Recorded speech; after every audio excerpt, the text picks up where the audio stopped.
Hello, I'm Judith Spilsbury and I'm going to talk to you about some of the work we've been doing on Ts&Cs on radio advertising. Over the last few years, a lot of our work has been focused on the motors sector, and there are a number of reasons for that. Firstly, typically motors Ts&Cs tend to be 60% longer than the average for other sectors. And the other thing is that when there's a financial offer involved, those Ts&Cs become longer again, typically by up to 50%. So this is the engagement trace for a 40-second car ad. An engagement trace is a measure of the extent to which a listener is actively engaging with the content of the ad itself. The Ts&Cs in this case start roughly 20 seconds into the ad. And what you can see is within about 5 or 6 seconds of the Ts&Cs starting, the listener starts to just zone out and stop paying attention. So is any information going in at all? Well, at Radiocentre, we've done a lot of research into how Ts&Cs work in radio advertising. And the main finding is that when Ts&Cs become too long and too complicated, important figures get lost. So typically, less than 4% of listeners will recall a really important piece of information like the total cost of credit when that is embedded in lots of other Ts&Cs. And that kind of defeats the objective of having them there in the first place. So if Ts&Cs are too long and complicated, listeners are just not going to be able to absorb or recall the information. And here's the thing, after some initial discussions with the FCA, we carried out a very detailed analysis of over 1,000 motor scripts on radio. And what we found was that roughly 2/3 of motors regulated scripts included some terms which weren't technically needed in order to comply with FCA regulations. So what we knew we needed to do was to find a way of clarifying for advertisers how to reduce the Ts&Cs where possible to make them easier for listeners to absorb whilst making sure they were still compliant with FCA rules. And so after a lot of discussions with the FCA's policy and supervision teams, we were really pleased that earlier this year we got final sign-off from the FCA to publish our FCA confirmed industry guidance.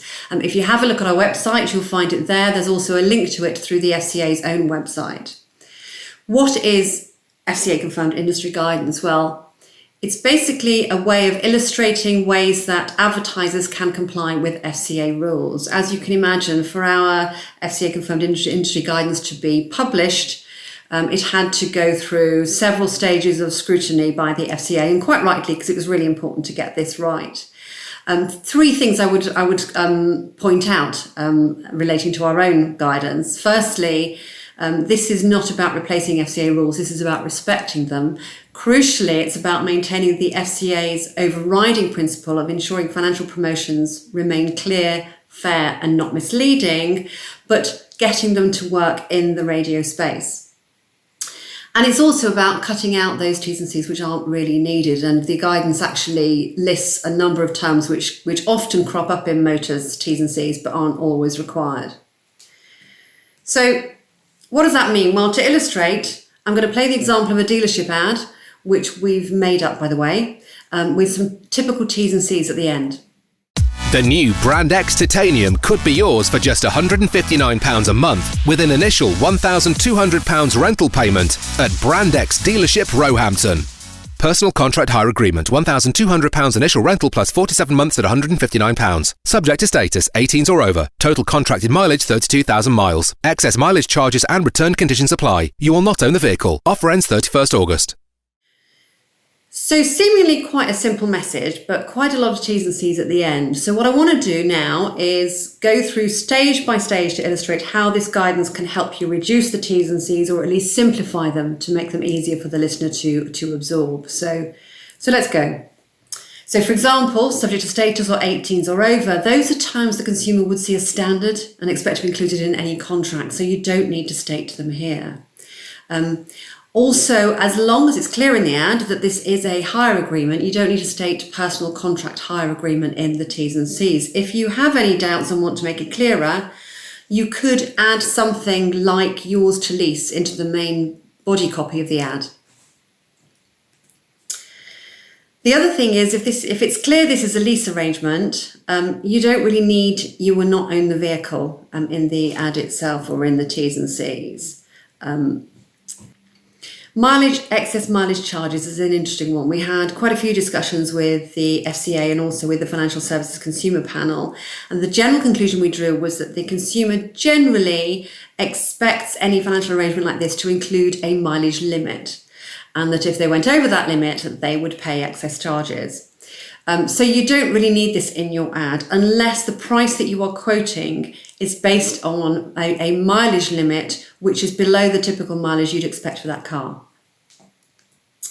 And the only other observation I would make is there is a tendency in motors Ts&Cs to include information which has been included in the body copy of the text when you don't need to do that. So for example, here the monthly cost and the initial rental payment has already been stated. What hasn't been stated, however, is that this is a 4-year agreement, so you'd need to reflect that in your Ts&Cs.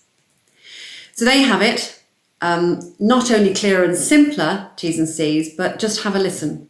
The new Brand X Titanium could be yours to lease for just £159 a month with an initial £1,200 rental payment at Brand X Dealership Roehampton. 4-year lease. Offer ends 31st August. Conditions apply.